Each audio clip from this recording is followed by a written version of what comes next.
Márcia, a primeira questão que eu gostaria de fazer a respeito de Os Bravos Nunca Se Calam é sobre o aspecto investigativo que está presente nesse roteiro, que, segundo os créditos, foi escrito pelo Thiago Rezende, o Gabriel Facchini e o Tomás Fleck. Eu tenho muito Aham. interesse de saber quais foram as discussões que você teve com esse trio de roteiristas quando veio a proposta de fazer a direção desse filme, porque eu acho curioso como é, a trama, as tramas investigativas, elas são clássicas em uma série de literaturas, em uma série de cinematografias, mas no cinema não é uma prática. Eu até queria perguntar para você em relação a termos até de referências de Aham. literatura, de cinema que vocês Uhum. tiveram na elaboração desse texto. Legal. O roteiro também conta com a colaboração da Ana Sack, que é uma Uhum. menina. Eu acho que ela entrou depois na segunda fase, quando a gente já estava com o argumento, quando os meninos já estavam com o argumento mais estabelecido, assim. Cara, o lance da história começa com o Tomás, que é o roteirista. Ele tinha esse projeto e ele me procurou junto com um amigo. A gente tinha um amigo comum, a gente nos conhecia, que era o Davi, que é produtor, que queria produzir esse filme. E basicamente o Davi me chamou como diretor, assim, para esse projeto, que o Tomás estava iniciando. A gente botou o argumento no edital lá do Rio Grande do Sul. E nesse argumento inicial, lá da primeira versão, a história era um pouquinho diferente. Sempre teve elementos de investigação. Ela sempre teve. Só que era a primeira versão, se não me engano, era do ponto de vista do pai. Era do autor do livro que se escondia para fazer valer as questões que ele, as mentiras, né, as coisas que ele tava, que ele tinha construído na história dele. E aí a gente ganhou esse edital e disse, bom, então agora nós vamos fazer esse filme mesmo, né? Então os meninos começaram a trabalhar muito no roteiro, assim. E aí eu acho que essa questão da investigação sempre teve, que é uma coisa que eu sempre tinha comentado com eles, que eu achava legal de ter, porque a gente abraçava um gênero, assim, saca? Que eu acho legal a gente não ficar solto numa comédia, não ficar. ah, e acho que essa é a parte de cima do nosso sanduíche no filme, assim, o gênero. O recheio talvez seja comédia, e não o contrário, né? O humor está dentro, né, das fatias, e acima está o drama, uma fatia é o drama, outra fatia lá de baixo é o suspense. E então a construção dessa história foi mudando, porque os meninos foram tendo ideias, e tinha uma coisa também que aconteceu, que a gente ganhou o edital. Mas, se eu não me engano, levou cerca de 2 anos e pouco para entrar o dinheiro do edital. Que é aquela coisa que tu ganha, daí muda o governo, não, existe, está aqui, vocês vão ganhar, mas não vai sair agora. Nesse tempo, foi se matutando em cima da história. Os meninos foram pensando, pensando, pensando. Aí eu acho que o Thiago pegou a última versão, a gente teve várias conversas, assim. Mas efetivamente eu não mexi muito no roteiro com eles.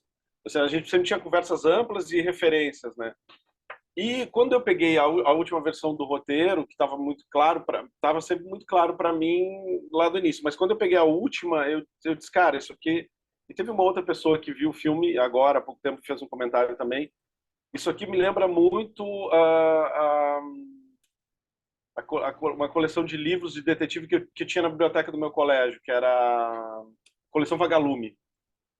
E aí, disse, cara, esse roteiro é muito coleção Vagalume. E eu acho muito bom, porque eu tinha referência, porque de certa maneira, eu filmei na minha cabeça todos os livros que eu li da coleção Vagalume, né? Porque eu sempre quis ser diretor, então, quando eu li, eu me lembro que os amigos já filmavam, eu sempre quis filmar um daqueles livros, né?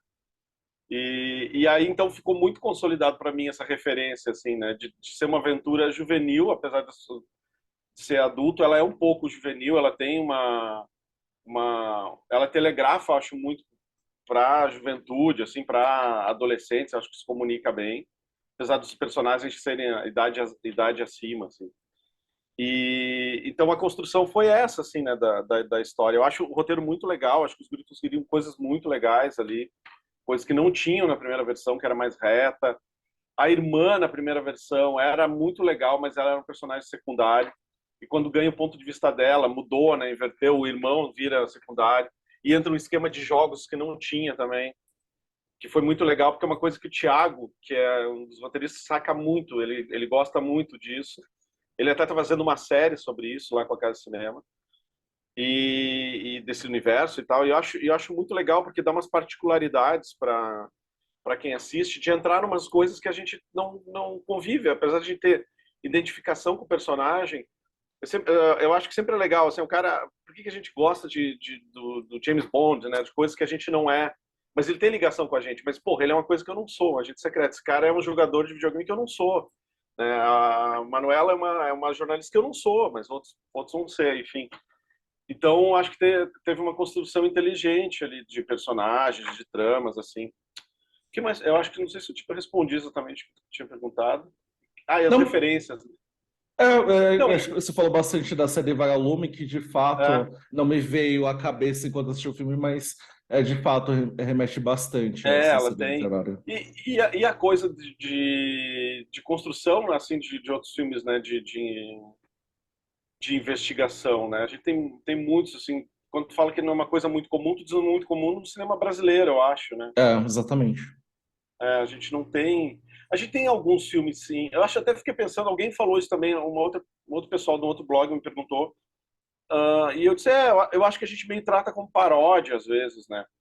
E acho que ultimamente a gente tem tratado como paródia, mas eu acho que, por exemplo, o Meu Tio Matou um Cara do Jorge Furtado é uma investigação também.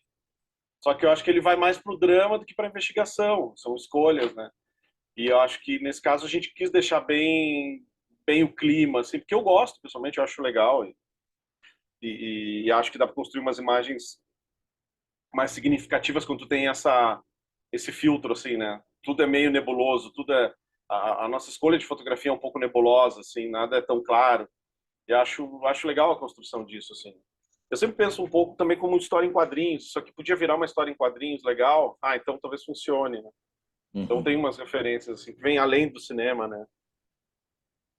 A própria série Vagalume gerou no cinema o Escaravelho do Os Diabo, que cara eu velho, particularmente gosto muito do resultado, mas acabou não se tornando uma tradição, né? A gente né? até Poderia. tem, mas são títulos que acabam se perdendo dentro de outros, né?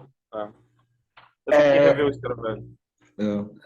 a minha outra questão, acho que também tem muito a ver com o roteiro, mas eu me atentei muito nas notas de produção em relação às datas, Ah, em relação aos editais, e eu até, fazendo uma pesquisa, vi que, na verdade, o filme já tinha sido apresentado ao público em 2019 no Festival de Brasília, correto? uhum, uhum. A gente finalizou ele ali. Uhum. E é algo que me chamou muita atenção é que é um filme que, de certa forma, ele também traz muitas características de cenário político mesmo. Elas são Uhum, bem sutis, mas elas estão presentes nesse texto. O fato de ser ambientado em uma cidade do interior e ainda que tem essa investigação em relação a desvio de verbas, né, a falência, né, dessa uhum. população. E aí se discute também esse ponto das conspirações, com um personagem ali que inclusive é um terraplanista, algo que eu achei Exato. particularmente muito brilhante. Uhum. E eu queria perguntar para você justamente sobre esse aspecto, se também de discussão que você teve com o seu time de roteiristas em relação a isso, e como, de certa forma, algumas coisas foram até, de certa forma, ressignificadas aí com esse período que vocês precisaram engavetar esse filme pronto para enfrentar a pandemia e agora encontrar um momento Uhum. mais razoável, né, para um lançamento comercial. Uhum. Eu acho que o lance é que o roteiro é muito autoral dos meninos, de verdade, assim, sempre teve essa questão, sempre existiu. E eu me lembro que uma vez, lá nas primeiras coisas que a gente estava falando, eu disse, pô, eu acho tão legal, tipo, o Rock Santeiro, me lembro que eu comentava isso da novela, ou do texto lá do Diego Gomes, que é um herói que não foi herói, que se criou um fake news sobre ele e construíram uma. E então a gente tinha muito essa mira, assim, né? O que a gente vai construir aqui? Talvez a gente saiba que a gente constrói uma coisa, que a gente até tinha pensado numa das primeiras versões, será que a gente constrói uma mítica, assim, em torno de uma coisa que não é, e o cara vai ter que desmascarar que é, e aí não consegue porque a mentira já está implementada, é maior. Então, acho que isso sempre teve, e os guris foram muito brilhantes, são muito atentos a isso, né? De como colocar nas linhas de humor isso, né? porque a gente dá a gente, é aquilo, brincando, brincando, a gente fala a verdade. Então a melhor maneira, eu acho, de falar é essa, assim, né? Porque não fica discursivo, né? A gente não está dizendo, olha, a gente tem gente aí que está acreditando que a Terra é plana, a gente não está levando a sério, assim, falando seriamente sobre isso, né? Mas está lá, porque realmente tem gente que acredita que a Terra é plana, né? Tem muita coisa que estão se acreditando. Então eu acho muito legal até que o filme tenha casado com esse momento, assim, porque a coisa já estava lá, a gente já estava sacando e já existia, assim. Mas agora, nesse momento onde a gente está tomando um novo fôlego e está tentando retomar a sanidade, assim, eu acho legal que o filme venha, sabe, com humor e lembre e ajude as pessoas a lembrar disso, assim. Eu acho que ele é uma peça legal, assim.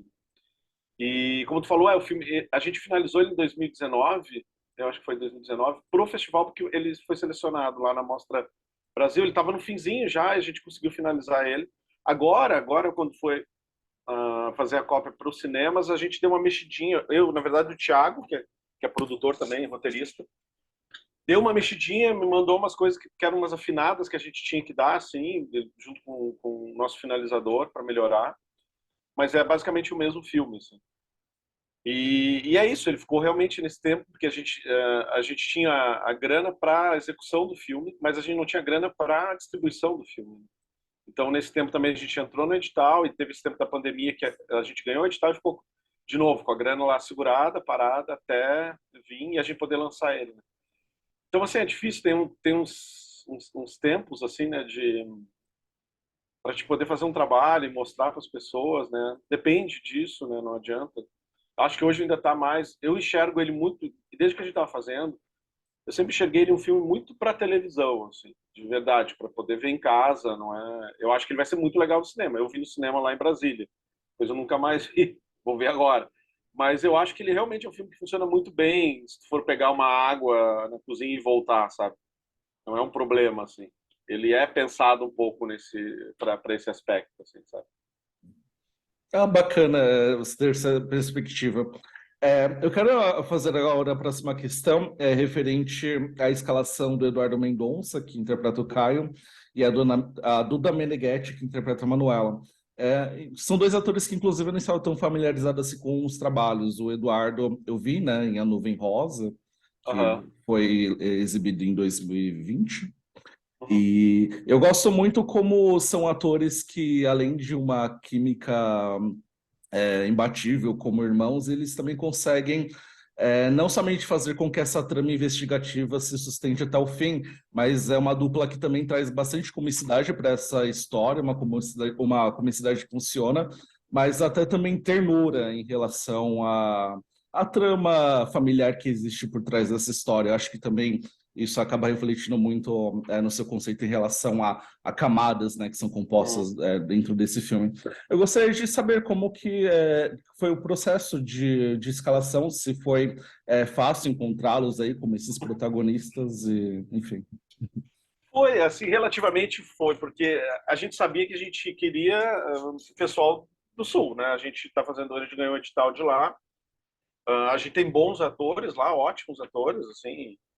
E então, quando a gente começou, quando eu sentei, principalmente com o Tomás, assim, para ver quem a gente põe, a gente fez umas listas de nome de atores que a gente conhecia, amigos, assim, pessoal da turma, que já tinha feito curta com um ou com outro. E o Edu e a Duda já tinham feito comigo uma série. O Edu tinha feito mais de uma coisa comigo lá no Sul. E a Duda tinha feito uma série que a gente fez pro Canal Brasil, que eu dirigi com a Janaína Fischer, que era o Fora de Quadro. Então, assim, não demorou muito pra gente pegar essa lista, olhar e dizer, pô. E os meninos, pô, o Edu fez um negócio com a gente que foi muito legal. Eles fizeram uma que depois foi pro Netflix. Não, o Alce e Alice. Esse, cara, foi muito legal, muito legal. Eu disse, cara, eu adoro trabalhar com ele e tal. E a Duda combina demais com o papel. Então, será que eles topam? E daí foi fácil a gente conversar com eles, né? Todo o resto, a mãe, todo o pessoal também são de amigos, que a gente, né, conhece os atores, o Nelson Diniz, que faz o empresário, o prefeito da cidade, o terraplanista, que é o Marco, que é meio inusitado, assim. Eu achava que podia ser um cara mais velho, Mas o Tomás também disse, pô, mas ele é legal, diferente que seja ele. Eu disse, é legal, melhor mesmo, não ser talvez um cara que fosse parecido com o Joaquim, né, com o pai. Então teve essas construções, assim. E o caso do pai, ali eu ficava um pouquinho mais, assim, disse, cara, é uma participação, esse cara tem que ter uma energia legal, assim, sabe? Aqui tinha que ser alguém especial mesmo, para dar um brilho, assim, é uma peça que tu põe e que tu fica querendo ver mais, mas ela não vai aparecer, né? E aí um dia, quando eu tava... o Xaxá, o José Rubens Xaxá, é pai do Pablo, um amigo meu, que é fotógrafo, mas eu não conhecia ele, o Xaxá. Mas eu fui numa peça de teatro que tava a filha dele, e eu tava falando com a minha mulher, disse, essa menina é filha, é irmã do Pablo, irmã e filha do Xaxá e tal, né? Xaxá, eu disse, o Xaxá é esse aqui, ó. Daí eu peguei, mostrei a foto pra ela, esse aqui, ela disse, por que tu... ele é o pai da tua família lá do teu filme. Eu disse, cara, olha, isso é mesmo, é verdade. Pode ser ele. E daí eu disse, pô, ele tá perto, né? Eu falo com o Pablo. E depois liguei pro Pablo, dá o telefone do teu pai, deixa eu falar com ele, será que ele topa? Ele foi super legal. Eu tô morando em São Paulo, encontrei com ele aqui, tomou uma cerveja, depois foi lá em casa, eu trouxe a Duda e o Edu para cá para a gente fazer uma leitura. Eles ficaram uns dias aqui, a gente ficou juntos, então foi muito legal, assim. Eu acho que todo o elenco tá muito feliz, assim, eu curto demais todo mundo, assim. Mas antes de me despedir, eu detesto quando eu participo, por exemplo, de coletivas de um filme brasileiro e sempre tem algum jornalista que pergunta: vocês vão fazer continuação desse filme? Porque às vezes é uma história que não tem nem uma É, estrutura que, enfim, dê um é, direcionamento para sequências e também pela dificuldade, né, que existe no cinema nossa, brasileiro de se construir, né, é, sequências, até mesmo franquias. Mas quando eu assisto histórias investigativas e tenho bastante empatia pelos personagens, de certa forma eu fico fantasiando, como uhum, espectador, outras histórias, né, que eles poderiam estar inseridos, exercendo esses papéis, principalmente se eles são investigadores amadores, como vemos aqui em relação ao é, Caio e a Manuela. Tem até um filme americano que eu assisti durante a pandemia, que é um caso de detetive, The Kid Detective, que também me causou essa vontade de ver outras uhum. histórias com esses mesmos personagens. Eu queria perguntar a você se, no caso do Caio e da Manuela, você, mesmo não tendo a Uhum. intenção, existe essas fantasias de vê-los inseridos em outras histórias investigativas. Quais seriam essas histórias investigativas? Ou se, de repente, né, no cinema não é possível se construir sequências, mas temos a TV, né, o streaming. Claro. Eu acho que ele é um filme que cabe uma continuação de verdade, assim, não é porque eu fiz assim, e acho muito legal se eu até assistisse uma continuação dele, mesmo que ele não fosse eu que fizesse. Porque eu acho que seria legal encontrar esses personagens. Eu gosto muito dos personagens, assim. Acho que o pessoal construiu no roteiro personagens muito legais. E depois os atores e o trabalho da direção também, que não é só meu, é de uma equipe, né? Deu forma para eles, assim. Então eu acho que seria muito legal ter uma continuação, encontrar eles em outra aventura, assim, sabe? Até com a volta do pai, porque, né, no fim, sem dar, puta, vou dar spoiler, né? Mas poderia voltar, assim, a família de novo, porque eu acho que eles não estão mais naquela posição que a gente encontrou eles no início do filme. Quando a gente larga eles no final do filme, eles estão em posições diferentes. E essa nova posição pode ser um bom início de partida para uma outra história, né? Então, eu acho que seria legal. Eu acho que a gente não tem costume muito de franquias, assim, né? Eu acho que é meio cansativo também. Te confesso que, assim, Marvel tá me cansando cansou, assim, né? Pra ver. Pra que tanto filme de sequência, mas às vezes quando é legal, a gente pode visitar de novo aquele personagem, né? Em outra. Eu acho que tem que se manter o universo. Eu acho legal que se mantenha essa relação deles com o universo de investigação, né? Seria muito legal se tivesse, imagina. Vamos jogar para o universo aí que uma mega distribuidora internacional acha o filme sensacional, né? E deu uma grana, porque realmente foi de baixo orçamento agora o nosso filme, né? Então, um pouquinho mais de dinheiro a gente consegue fazer até coisa mais legal aí. Acho que seria muito massa. Concordo. Márcio, muito obrigado pela sua Pô, disponibilidade. imagina. Os Bravos Nunca Se Calam estreia nessa quinta-feira, né, dia 17, Uhum. e até então uma próxima oportunidade. Obrigado pela disponibilidade. Pô, valeu, Alex. Obrigado, eu que te agradeço, cara. Um Qualquer abraço. coisa, grita aí. Obrigadão, valeu. Até. Tchau.